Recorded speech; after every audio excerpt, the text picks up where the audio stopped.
And we're on the second picture from Richard Charles on Great British Landscapes, and I don't recognise this, so can you tell me whereabouts this one is? Well, it's a hill very local to me, and relating to the article I wrote in a recent issue about the sort of my local patch, this sort of area of land that sort of lies really outside my back door, really, and it is a famous hill, or a famous hill is included in the image. What you've got here is the Pap of Glencoe, which is Okay. one of the sort of, again, one of the iconic hills of Scotland. But what I'm doing is I'm traipsing out these days onto the hills and so on around my area and looking for sort of new views. And again, it's one of those places that I've been to quite a few times in quite a lot of different conditions. And I think one of the things I really like is the fact that whenever you go to these places, you always see it with fresh eyes. I don't go with necessarily a too much of a preconceived idea. Having said that, we're just talking about the last picture.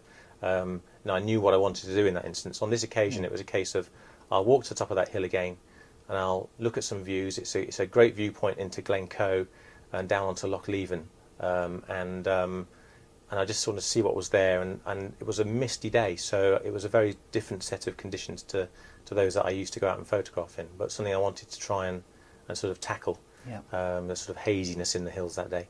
So this hill is actually called Score a Choice, and it's can be approached from various sides. It's about 660 odd meters high, which is say 2,200 feet. Whichever way you come at it, you're pretty much climbing it from sea level. So it's a fairly substantial hill, but not compared to the things it's surrounded by. Yeah. It sits amongst a whole load of bigger hills. The Pap of Glencoe is about 100 meters higher, so that hill over the back there is 300 feet taller than where I am actually for this image. But it's a long walk in. It's at the end of a long ridge, and I chose to walk out of a glen that's quite close to my house. It's only probably a 15-minute drive to the car park, and then it's about a 9-kilometre walk to the top of this hill, through forest plantation and up onto a really heathery ridge, and then you've got this final slog up what it actually starts off as quite a lot of limestone, and then eventually you break out onto what is perhaps granite, whatever, something that's perhaps more typical to the volcanic rocks of You don't think of Scotland as being a limestone country, do you? No, but around this area of Argyll, there's a whole sort of band of limestone that goes out, and it's actually called Appin limestone. So it comes out of sort of the sea at Port Appin, and if you visit there, you find that that it's beautiful, sort of a pinky creamy colour. So I mean, behind me, further down the hill, there are lots of these almost white rocks, and I did actually make an image on this day of a quartzite band going through one of these rocks. But the most satisfying image was the one when I arrived at the summit. So I arrived on the very top, and it's got a number of sort of knolly, rocky tops up there. Yeah. Each one provides you with fantastic views, but I was really drawn to the summit cairn, which is just sort of a real shambles, a real sort of pile of sort of shattered slate or whatever. It's not a typical cairn, is it? Not at all. I mean, obviously people have dumped their rocks. I think it's the sort of common thing to add an extra rock each time, but either it's slumped, maybe it's had some heavy snow and it's been almost pushed over by the conditions. But I just love the way that they were all sort of hanging out at different angles. But the hard thing with this was actually getting the camera in the right place to make the picture work. It was really important to me that this line here didn't break the horizon of the hill behind. Yeah. And that was, so it just sits below. So I had to have the camera up really high, and I was sort of down beneath the summit cairn, and the camera was just above my head height on the tripod. Yeah. You can't quite see into the ground. That's right. So you're working on tiptoes, and you're sort of standing again because the hill's sloping away. You're naturally standing lower than the tripod is as well. So it makes life particularly tricky. But I managed to make it work, and really it was a case of deciding what the picture was about. And I think again, as I was saying about the last image, my images are very much about where I am rather than what I'm looking at. So I didn't go to make a picture of the Pap of Glencoe. Yeah. This is a picture of the summit of Score a Choice, and particularly the summit cairn. So when I arrived on the top, I saw these rocks. And I thought, well, I'd like to make an image of those. So I had a little wander around and looked at a few other things, and then I came back and I was particularly pleased with the way this sort of line drew me in through here up to there. That's really where my picture is. Yeah. And then there's that fantastic anchor point out here, which balances the thing for me. I'm not sure whether that's intentional. I mean, just for me, it was what critical was that this lined up here, Yeah. and then of course this was sitting up against the sky. That cloud sits quite perfectly above the summit cairn as well. Was that a conscious choice, presumably, as the weather was passing by? Yeah, definitely. I mean, complementary sky. the light wasn't changing too much. It was fairly stable, but it was. I mean, I was very conscious that I wanted to record cloud detail. There were views in other directions where there was very little cloud detail. It was very much more haze and mist. But I wanted to record cloud detail. I had to be quite careful with applying the filters here, simply because of the way that projected through. Yeah, I mean, it was a case of waiting. This is a cloud that's streaming off of one of the big Munros. This Papa Glencoe leads up here onto the Anachigach Ridge, Yes. and on the other side of the valley is Bidian Nambian, which is the highest Munro in Argyll. Yeah. So it's That's the top of the Three Sisters, isn't it? exactly it's a huge lump of a hill, and of course that was generating a little bit of weather and a bit of cloud, and that was streaming northwest, I guess, out and across the mouth of Glencoe.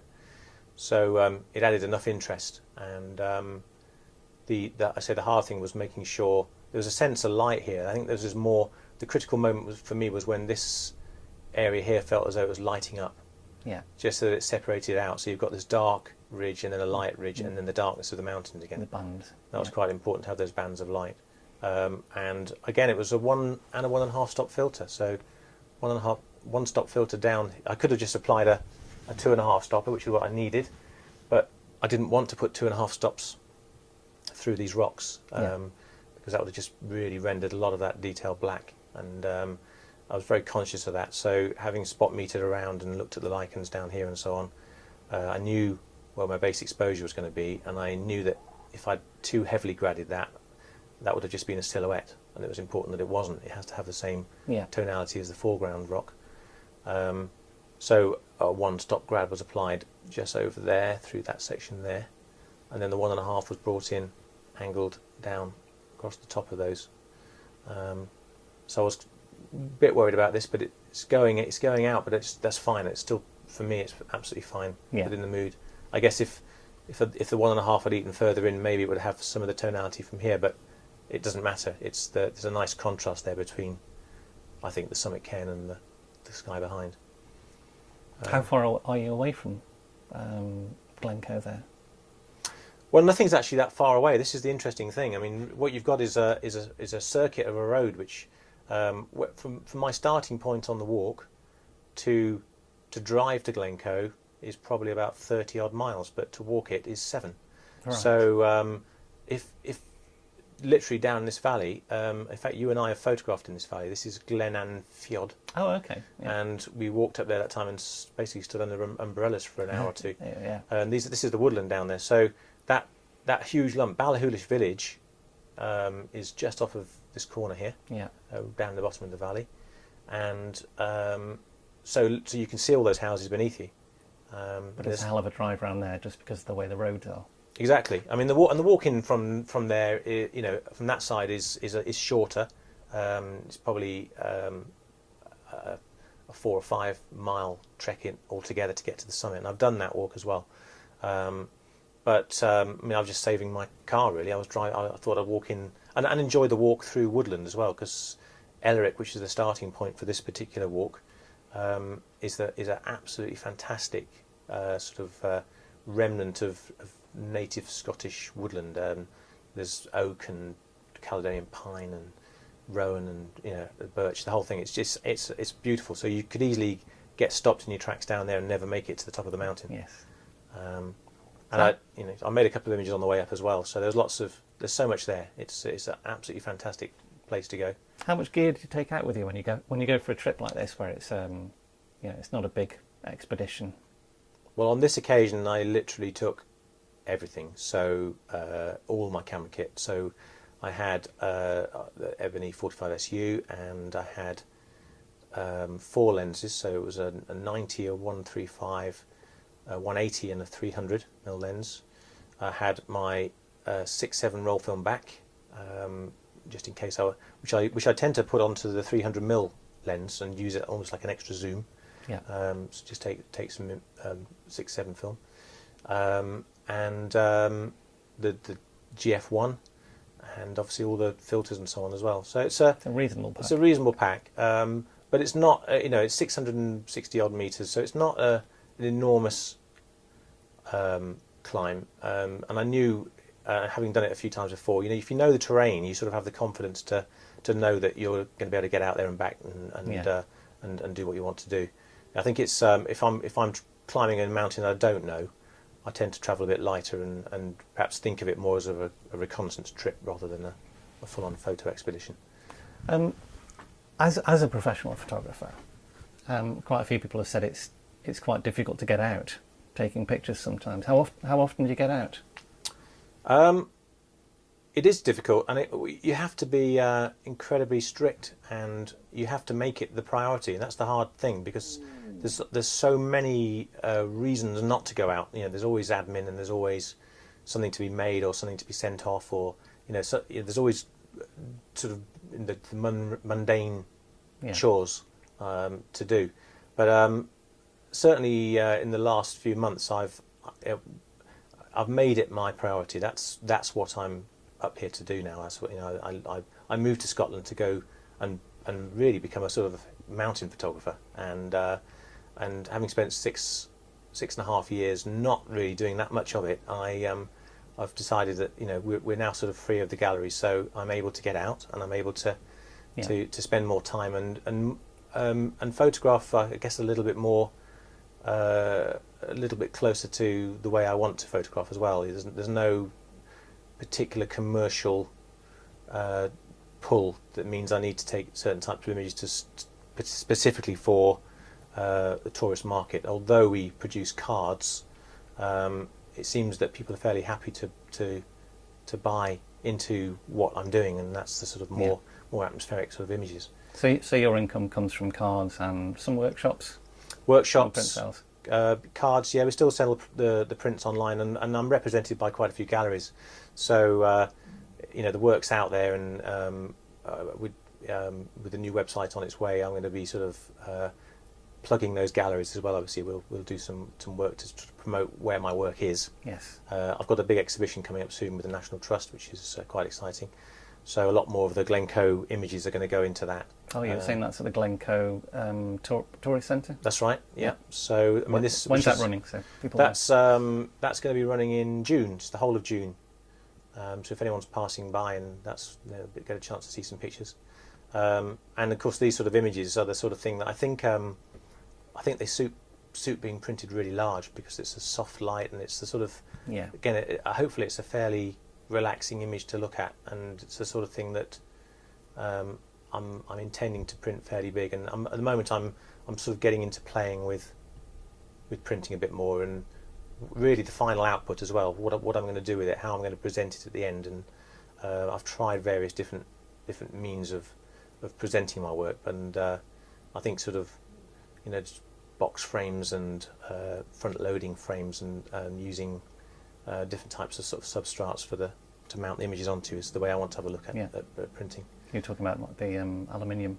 That's right. Yeah. Dibond, well, sheet materials. I mean, my printer will take sheet metal anyway. It can take 2mm thick material through the printer, but you can actually just sort of print onto normal paper and then bond that onto other sorts of materials. I already stick all my prints down anyway. All my prints are bonded onto a self-adhesive backing board, because I hate seeing wrinkly prints hanging. Yeah. But to be able to present them perhaps no longer behind glass is really what I'm looking to do. Will we see some big prints at the Glencoe exhibition? And how many, probably? Well, I think for the most part, it's the nature of the room there is fairly small and long and narrow, but it's so there'll be lots of 10/8 and 15/12 size images. But I think I would like to hang a couple of large images at each end, something to really pull people in. So I've heard people in galleries before say the big images sell the small images. that's definitely the case. Yes, no doubt about it. And small images sell greetings cards, so there's that as well. So people are always looking for a small version. One of my images that I made in Norway of the boat on the grassy sea. It's not a greetings card, but we're getting so many requests for it. But I don't want it to be a greetings card because it's a limited edition, so it's only available large for the wall at the moment. Okay, thank you very much.